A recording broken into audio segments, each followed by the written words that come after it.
upplýsingatækni. Í Skorradalinn viðgengist borgardaleg vinnubrögð og búskaparhættir sem víðast eru löngu aflagðir. Véltækni þekktu menn ekki nema að varptökum. Vestrænir tískustraumar höfðu að mestu bæði framhjá bávísu bændafólkinu og skemmtanhald var að væga sagt að mjög ákúmlegast að fara. Árið 2016 var sveitinni og íbúum hennar að allt í einu verið stúki í sambandi nútíma eins og hundarkerta í Jólastík.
Árið 2016 gerðist það loksins sem allir höfðu beðið eftir að ljósleiðari var lagður alla sveit og á sjónvarpsskjáum sveitafólksins. Virtust ljóslifandi ekki einasta ríkfjallnir fréttamenn hins íslenska ríkissjónvarps. Helst raunlínulagaðir og spengilegir ljósvíkingar hinna frjálsu sjónvarpsstöðva sem fávís lífurinn þekkti varla nema á afstöð. Þarna birtust Dæmi Yngvi Hrafn og Gísli Sigurgeirsson og mikil og einlæg var gleði og sjálfvarnir sem hefða mín Sigmund Bergi sem svo mjög hafði glatt þeirra geð og brætt þeirra hjörtu á þorrablótinu 2015.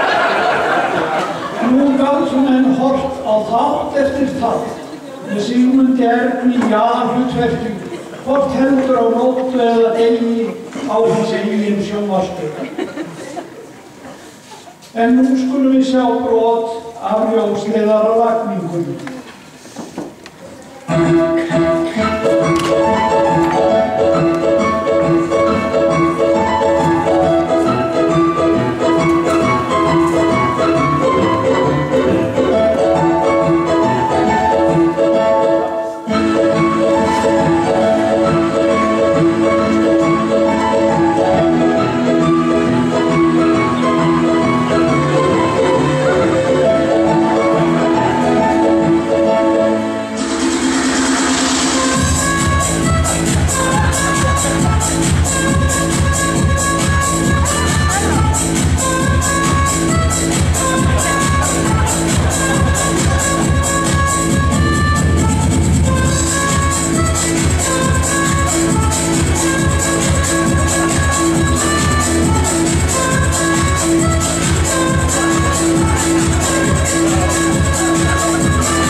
Svo rösklega var að verki staðið hjá þeim tengismönnum sem önnuðust lagningu ljósleiðarans að vart nú til svo lágkúrlegu kofi eða afskekt beitarhús að ekki standi þar upp úr jörðinni ljósleiðarendi tilbúinn fyrir tengingu. Gánamenn í stekkjarhúsum glöddust að voru mjög í haustgöngum að sjá þar appelsínugula víraflækju standandi upp mótnum og gulastaura niður allar hverhúsvírar. Horfa menn með tilhlökkun til þeirra tíma þegar leggst af hinn hvimleiði gánasöngur með tilheyrandi drykkjuskap og í staðinn geti menn glaðst saman yfir fræðandi umræðu þáttum með Sigmundi sem stjórnmál og listir á líðandi stund eða tíst fræðsluefni hönnun skrúðgarða og mönnun gæludýra. Illar tungur hafa þó fleytt af stað þeim kvitti að ljósleiðarinn í stekkjarhúsum sé ekki allur sem hann séður.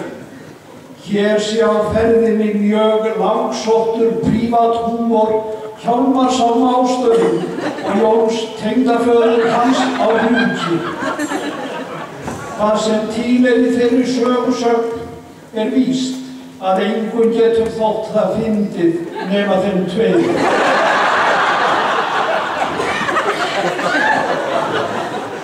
Það var þó ekki einasta lagning ljósleiðarans sem fylgdi hinum fornaldalegu svardælingum í átt til nútímalegri lífshátta og upplýsingatækni á síðasta ári. Eins og alþjóð veit hófst hið íslenska kvikmyndavor í Svarfaðardal árið 1979.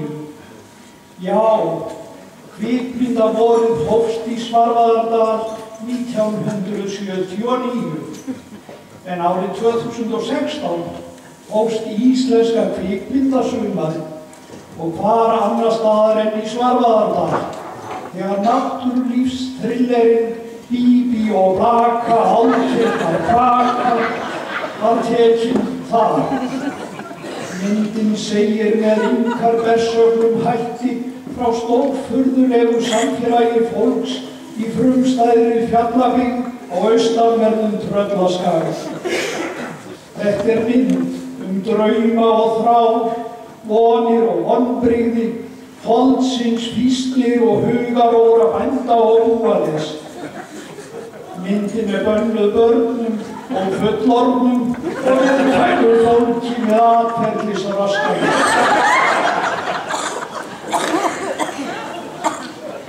Einn góðan júlídag fylltist þessi afskekkta fjallabyggð af frægu fólki að sunnan. Mörg landsfræg kyntákn hvítatjaldsins voru skyndilega með nefið niður í hversmanns koppi hjá hinu svardarska almúamanni. Mokandi flóra og keyrandi dráttarvélar tún og engi eins og ekkert væri sjálfsagðar. Sveitavargurinn lét sér fátum finnast í vonum auka hlutverk.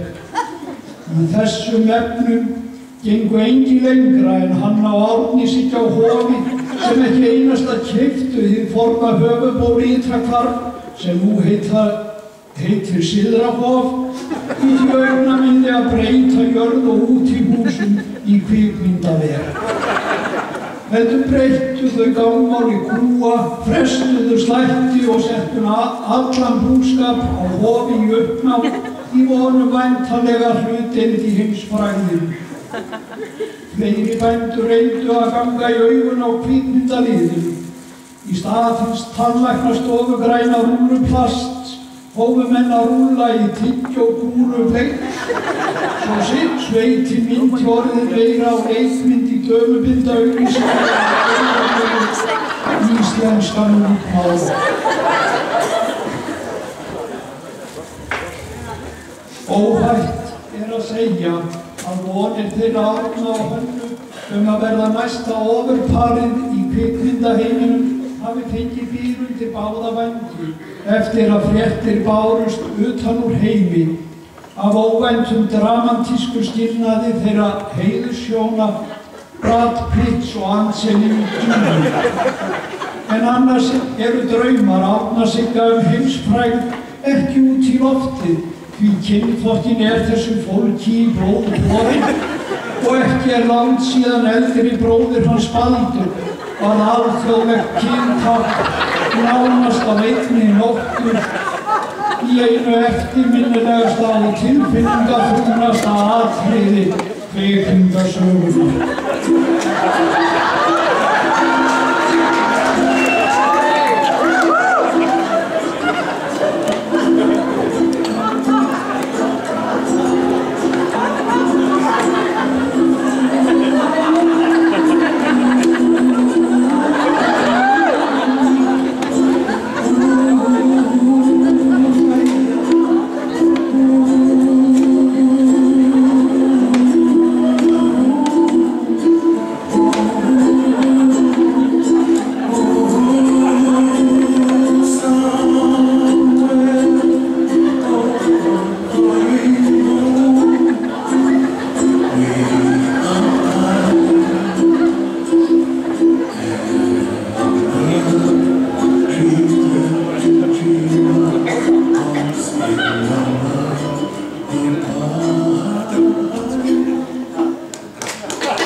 Fleiri gera þó tilkall til heimsfrægðar fyrir leiksigra. Sófónías Jómundsson til alls líklegur eftir eftirminnilegan leiksigur á síðasta þorrablóti, en óvæntasta ofurstjarna hins svartælska kvikmyndasumars á nefa Ármann Sveinsson frá Steindyrum, sem sýndi slík dramatísk tilþrif hann lék sjálfan sig við eldhúsborðið á Steindyrum í samnefndri kvikmynd eftir Jón Bjarka á Steindyrum, að þeir sem ekki þekkja til á Steindyrum gætu haldið að maðurinn væri ekki að leika, heldur sé bara svona furðulegur. Já, men. Hvað rótið? Rótið? Já, hver? Bara, þetta þetta? Nei. Jó. Nei.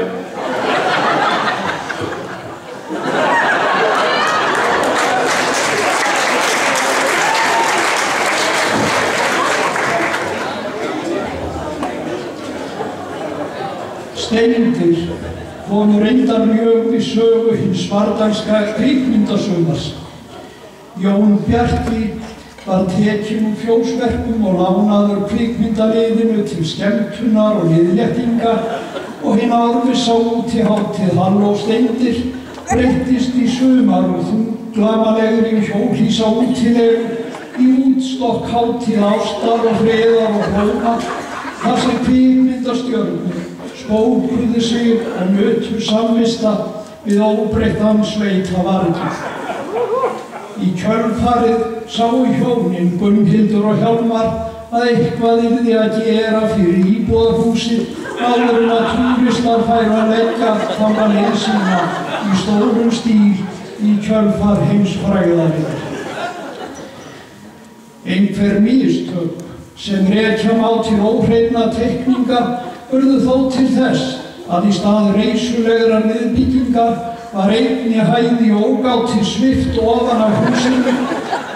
Allt gerðist þetta mjög hratt og ekkert hægt að aðhafast fyrir skaðinn var skeður. Til að bæta grafofur á svart var tímasetning framkvæmdara fullkomlega galin, því veisluhöld sumarsins sem runnu saman við göngur og réttir og hrossaspölum töfðu verkið fram í október.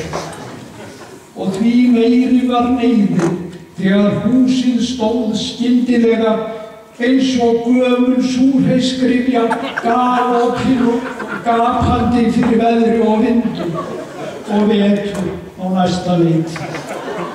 Til að bjarga því sem bjargað var var frumburðurinn Heppi settur í að klastra einhvers konar þaki ofan á lágreista tóftarveggina sem eftir stóðu, en eftir því sem næst verður komist hefur enn tekist að loka öllum gáttum og bæta fyrir skaðan sem þessi óheppilega fljótfærni olli. En talandi stórhug og byggingaframkvæmdir, þá slæri líklega enginn út Dagbjörtu og Gunnstein á Sökku sem í hittið þeirra gáfu heimasætuna Þóru með miklum heimamundi, Sveini nokkrum Brynjólfssyni, ungur snjóflóðaráðunaut og björgunarsveitamanni af Dalvík með lofandi framtíðarhorfur.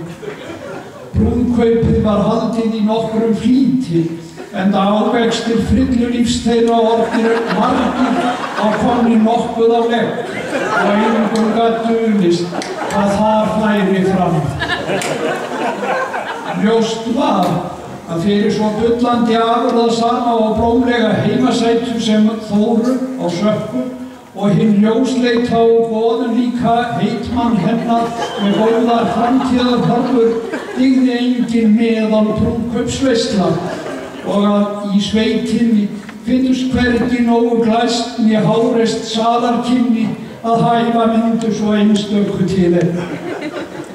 Foreldrar brúðarinnar hertu því sultarólina, drógu við sig í mat og drykk, hættu við löngu tímabæra og aðkallandi fjósbyggingu, tæmdu alla reikninga og tóku út allt sparifé sem nurlað hafði verið saman mörg undangengin ár fyrir nýja fjósinu og festu í staðinn kaup á gamalli ryðgaðri vélaskemmu með mikilli lofthæð sem vegagerðarmenn í Héðinsfirði töldu ekki lengur brúklega til að verja þungavinnuvélar sínar fyrir veðrum og vindum.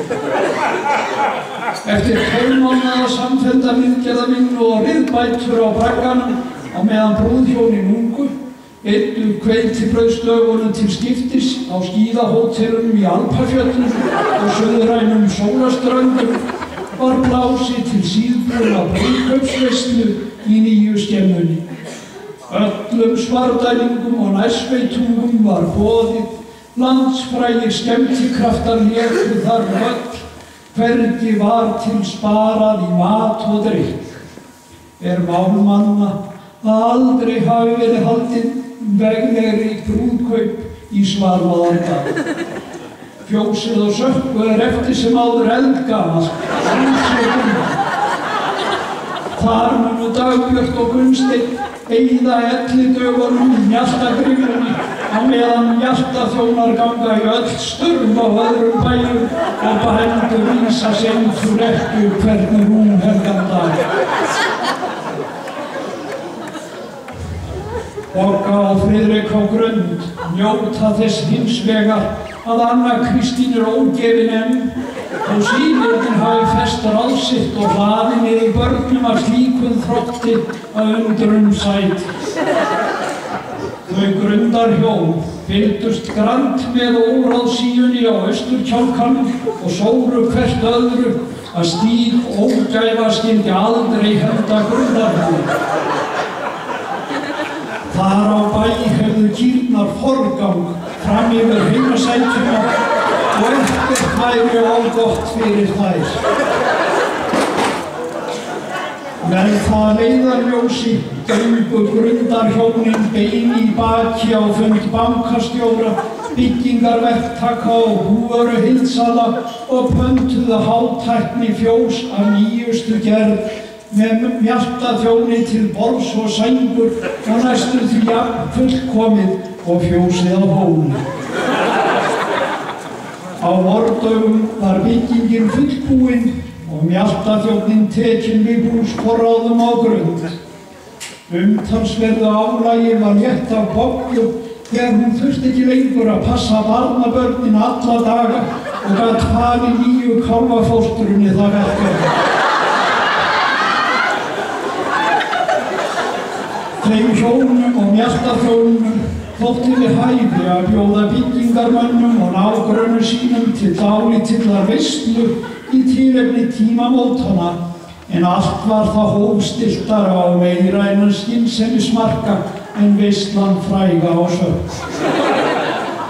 Bogga og Friðrik hafa lagst í þvílíkt bílífi með tilkomum Mjaltaþjónsins að mörgum þykir nóg. Fyrir jólin fuðraði þar til að mynda upp reykkofi á meðan þau hjónin lágu lítt klædd í hjónarunum, horfðu á gamlan derrek þarna og borðuðu popcorn. Fór þar fyrir lítið jólaþorrablótshangikjötið á mörgum bæjum í Niðursveit. Miriam og Ingimar á Skeiði byggðu líka yfir sinn búsmanna af miklum stórhuga á árinu. Nýja hesthúsið á Skeiði rúmar nákvæmlega 1,5 hest. Hálfa hestinum ætlað það hlutverk að vera heila hestinum til skemmtunar og uppgörðunar í skammdeginu. Því að mörgu leyti æskilegra að hann sé frampartur frekar en aftur. Þó að vissulega komi hvoru tveggja til greina. Brúðarskemman á Sörku hafði víðar áhrif á árinu.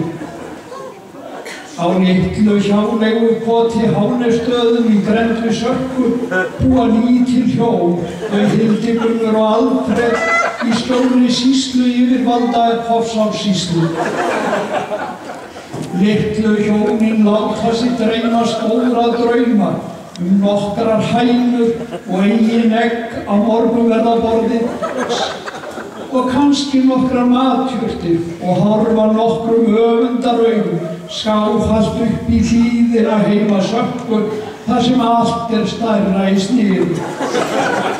Í sumar létu svo litlu hjónin til skara skríða, lítill sonur litlu hjónanna á litlu Hánestöðum var sendur í vist að stóra höfuðbólinu og beðið þess lengstra orða að taka nú vel eftir öllu sem þar færi fram.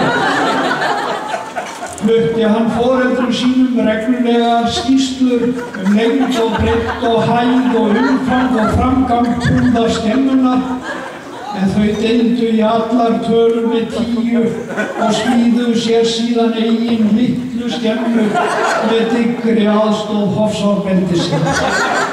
Nú skulum við heyra nánar það í sögu.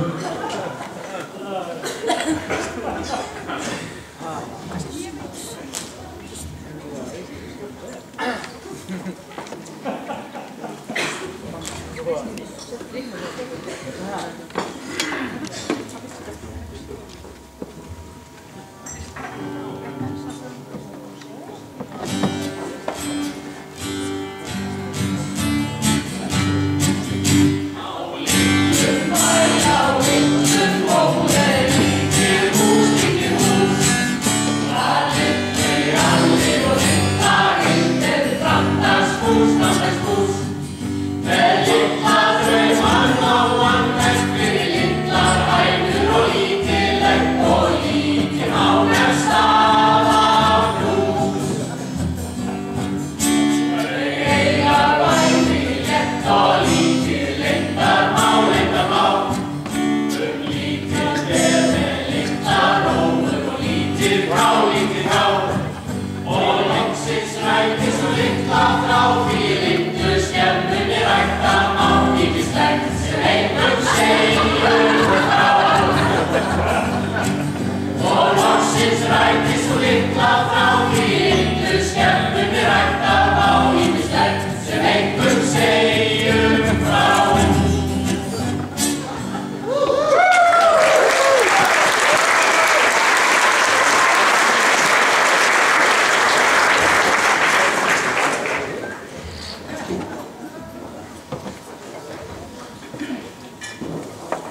Einhverjar athyglisverðustu byggingaframkvæmdir ársins fóru þó fram í gömlu fjóshlöðunni á Tjörn. Þar voru á ferðinni félagar ferðafélags Svarðæla undir faglegri stjórn Kristjáns á Tjörn og Magnúsar Pípara sem seinni part vetrar eyddu öllum sínu frítíma í að berja saman tveggja æða gönguskála sem reisa skyldi á Heljardalsheiði. Þegar skálinn var fullbyggður tóku glöggir menn eftir því að hlöðudyrnar voru pínulitlar en skálinn allstór og til þess að koma honum út yrði að rífa hann aftur í sund. Á meðan starfað var að því tóku menn eftir að skálinn var nökkvað þungur og það eitt að koma honum í pörtum út úr hlöðunni á Tjörn hreint þrekvirki, hvað þá að koma honum alla leið upp á Helju. Til að gera langa sögu stutta hafðist þó á endanum að koma þessum háhýsi í pörtum upp á Helju og komu þar við sögu bæði dráttarvélar og jeppar og þyrlur frá þyrlubúinu á Klænsóli. Nú þegar þetta mikla háhýsi risið þjóðbraut þvera á miðri Heljardalsheiði velta menn fyrir sér til hvers það var byggt og hvað í ósköpunum eigi að gera við það. Þá hefur enn ekki verið skorið úr hvort húsið í landi Kots, Atlastaða eða þjóðlendar. Sé það í landi Atlastaða gæti það nýst sem bæjarhús. Standi það á þjóðlendu eins víst að ríkið vilji selja það sveitarfélaginu sem síðan selur það áfram einhverju stóreignar manni á svona.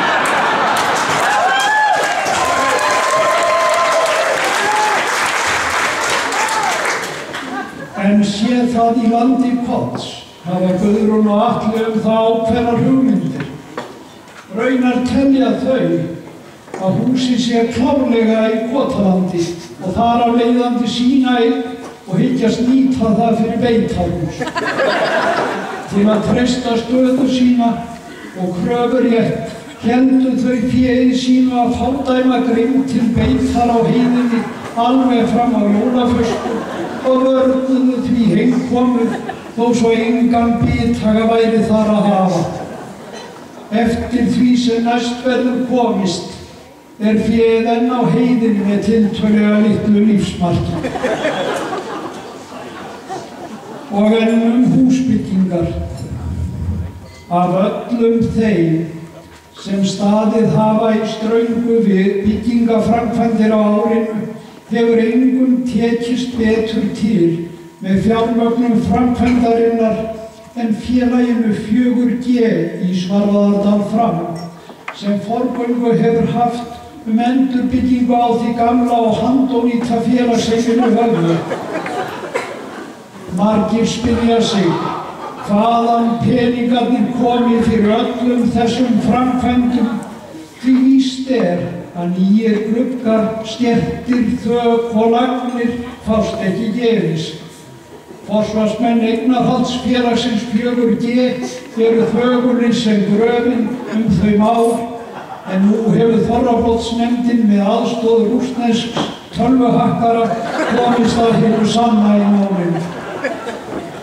Í rauninni má segja að 4G hafi tekist hið ómögulega að láta framkvæmdirnar kosta sig sjálfar með einfaldri viðskiptafléttu.